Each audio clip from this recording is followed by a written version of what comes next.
കാരണം നമ്മൾ പെട്ടെന്നൊരു സുപ്രഭാതത്തിൽ നോക്കുമ്പോൾ നമ്മുടെ ഫേസ്ബുക്ക് അക്കൗണ്ട് കാണുന്നില്ല, അല്ലെങ്കിൽ നമ്മൾ മുന്നേറ്റ പോസ്റ്റ് കാണുന്നില്ല, നമുക്ക് കല്ലേറുകൾ വരുന്നു, ഏത് നിമിഷവും നമുക്ക് വെല്ലുവിളികൾ വരുന്നു, മരണഭയം ഉണ്ടാവുന്നു.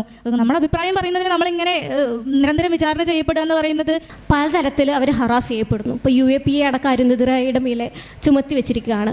അപ്പം പെരുമാൾ മുരുകൻ ഞാനിനി എഴുതുന്നില്ല എന്ന് പറഞ്ഞ് എഴുത്തു നിർത്തേണ്ട ഒരു അവസ്ഥ വരെ വന്നിട്ടുണ്ട്. അപ്പം ആ ഒരു കാലഘട്ടത്തിൽ ഒരു യുവ എഴുത്തുകാരി എന്നുള്ള രീതിയിൽ അങ്ങനെ ഒരു ആശങ്ക നിലനിൽക്കുന്നുണ്ടോ? അല്ലെങ്കിൽ എൻ്റെ ഫ്രീഡം ഓഫ് എക്സ്പ്രഷൻ, സ്പീച്ച്, ഇതിനൊക്കെ ഈ സമൂഹം ബാധിക്കപ്പെടുമോ? അല്ലെങ്കിൽ ഭരണകൂട ഭീകരത ബാധിക്കപ്പെടുന്നുണ്ടോ? അങ്ങനെ ഒരു ആശങ്ക അനുഭവപ്പെട്ടിട്ടുണ്ടോ? എഴുത്തോ കഴുത്തോ എന്നുള്ള ചോദ്യം എക്കാലത്തും എഴുത്തുകാരൻ നേരിടുന്ന ഒരു വലിയ ക്വസ്റ്റ്യൻ മാർക്കാണെന്ന് എനിക്ക് തോന്നുന്നു. അത് എക്കാലത്തും ഇപ്പോൾ പൊളിറ്റിക്സും എഴുത്തും എന്ന് അതൊരു ടോപ്പിക്കായിട്ട് തന്നെ നമ്മുടെ യൂണിവേഴ്സിറ്റി ലിറ്ററേച്ചർ ഫെസ്റ്റിൽ തന്നെ ഉണ്ടെന്ന് തോന്നുന്നു എനിക്ക്. രാഷ്ട്രീയം എന്ന് പറയുന്നത്, അതായത് നമ്മൾ കുഞ്ഞിലേ മുതലേ പഠിച്ചിരുന്നതാണ് രാഷ്ട്രത്തെ സംബന്ധിക്കുന്നത്. രാഷ്ട്രീയം എന്ന് പറയുന്നത് പലപ്പോഴും രാഹുൽ നേരത്തെ പറഞ്ഞതുപോലെ ഒരു കക്ഷി രാഷ്ട്രീയ ചട്ടക്കൂടിലേക്ക് ഒതുങ്ങുന്നുണ്ട്. ആ ഒരു ടേം ആയാലും നമ്മളത് ഉപയോഗിക്കുന്ന രീതിയും തലമൊക്കെ ആയാലും. ഗ്രീക്ക് തത്വചിന്തകനായ പെരിക്കിൾസ് ആണ് പറഞ്ഞിട്ടുള്ളത്, നമ്മൾ രാഷ്ട്രീയത്തിൽ ഇടപെടില്ലെങ്കിൽ ആ രാഷ്ട്രീയം നമ്മളിൽ കയറി ഇടപെടുന്നുള്ളത്. അതായത് ഒരു മനുഷ്യനും, എല്ലാ മനുഷ്യർക്കും അവരവരുടേതായ പൊളിറ്റിക്സ് ഉണ്ട് എന്ന് വിശ്വസിക്കുന്ന ഒരാളാണ് ഞാൻ. അത് ഇതിൽ പ്രത്യക്ഷം പരോക്ഷം എന്നുള്ളതിന് എന്നിങ്ങനെ വിഭജിക്കണം എന്ന് പോലും ഇല്ല. ഒരു മനുഷ്യനിൽ അവരുടെ സാഹചര്യങ്ങളിൽ, അവരുടെ ചുറ്റുപാടിൽ, അവരുടെ കാഴ്ചകളിൽ, അവരുടെ നിരീക്ഷണങ്ങളിൽ അവരത് പ്രതിഫലിപ്പിക്കുന്ന രീതിയിലെല്ലാം അവരുടെ രാഷ്ട്രീയ ബോധ്യം, അവരുടെ രാഷ്ട്രീയ ശരികൾ ഉള്ളടങ്ങിയിട്ടുണ്ട് എന്നുള്ളതാണ്. അത് നിരന്തരം തിരുത്തപ്പെടുന്നതുമാണ്. അപ്പോൾ എഴുത്തിലൊക്കെ, പ്രത്യേകിച്ച് എഴുത്തിലായാലും എഴുത്തും സാഹിത്യവും ഒക്കെ തന്നെയും ഈ രാഷ്ട്രീയം ഉള്ളടങ്ങിയിട്ടുള്ള, ആത്യന്തികമായിട്ട് ഈ രാഷ്ട്രീയം ഉള്ളടങ്ങുന്നവയാണ്. ഇതിൽ നിന്ന് മാറി നിന്നുകൊണ്ട് നമ്മുടെ രാഷ്ട്രീയ ബോധത്തിൽ നിന്ന് മാറി നിന്നുകൊണ്ട് നമുക്കൊന്നും ചെയ്യാൻ സാധിക്കുമെന്ന് എനിക്ക് തോന്നുന്നില്ല. കൃത്യമായിട്ട് രാഷ്ട്രീയ ബോധ്യമുള്ളവർ തന്നെയാണ് പുതിയ എഴുത്തുകാർ എന്നാണ് ഞാൻ വിശ്വസിക്കുന്നത്. നമ്മുടെ എഴുത്തിൽ അതെല്ലാം സബ്റ്റിലായിട്ട് സൂക്ഷ്മമായിട്ട് പറയുന്നുണ്ട്, അത് ഉറക്കെ തന്നെ വിളിച്ചു പറയുന്നവരുണ്ട്.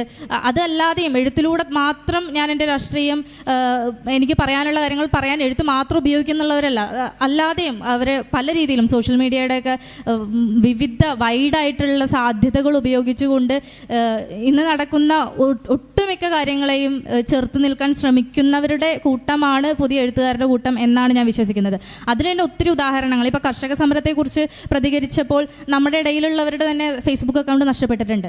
അതുപോലെ ഇപ്പോൾ അരുന്ധതി റോയിനെ കോട്ട് ചെയ്തുകൊണ്ട് പറഞ്ഞു, അരുന്ധതി റോയുടെ UAPA ഇഷ്യൂ വന്നപ്പോൾ നമുക്കറിയാം എത്രയോ കാലഘട്ടം മുന്നേ പറഞ്ഞ ഒരു സ്റ്റേറ്റ്മെൻറ്റിൻ്റെ, ഒരു കാര്യത്തിൻ്റെ പുറത്താണ് അവരുടെ ശബ്ദം കേൾപ്പിക്കാൻ ശ്രമിച്ചു. അവരുടെ അഭിപ്രായം അവരെല്ലാ കാലത്തും അത് പറഞ്ഞുകൊണ്ടിരിക്കുന്നവരാണ്. അത് പറയാൻ ശ്രമിച്ചു എന്നുള്ളതിൻ്റെ പേരിലാണ് അവർ UAPA ചുമത്തപ്പെട്ട് ഇപ്പോൾ വിചാരണയ്ക്ക് കാത്തു നിൽക്കേണ്ടി വരുന്നത്.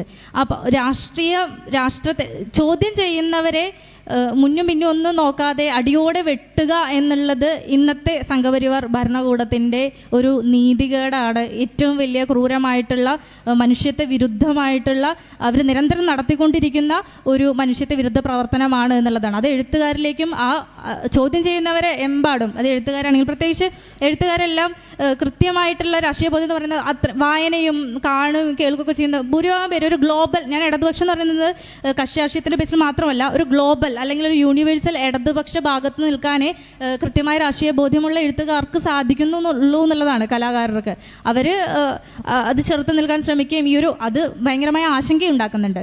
കാരണം നമ്മൾ പെട്ടെന്നൊരു സുപ്രഭാതത്തിൽ നോക്കുമ്പോൾ നമ്മുടെ ഫേസ്ബുക്ക് അക്കൗണ്ട് കാണുന്നില്ല, അല്ലെങ്കിൽ നമ്മൾ മുന്നേറ്റ പോസ്റ്റ് കാണുന്നില്ല, നമുക്ക് കല്ലേറുകൾ വരുന്നു, ഏത് നിമിഷവും നമുക്ക് വെല്ലുവിളികൾ വരുന്നു, മരണഭയം ഉണ്ടാവുന്നു. നമ്മുടെ അഭിപ്രായം പറയുന്നതിന് നമ്മളിങ്ങനെ നിരന്തരം വിചാരണ ചെയ്യപ്പെടുക എന്ന് പറയുന്നത് ഭയങ്കര ആശങ്ക കൂടിയുള്ള ഒരു കാര്യമാണ്. ആ ആശങ്കയുണ്ട് എന്നുള്ളതാണ്.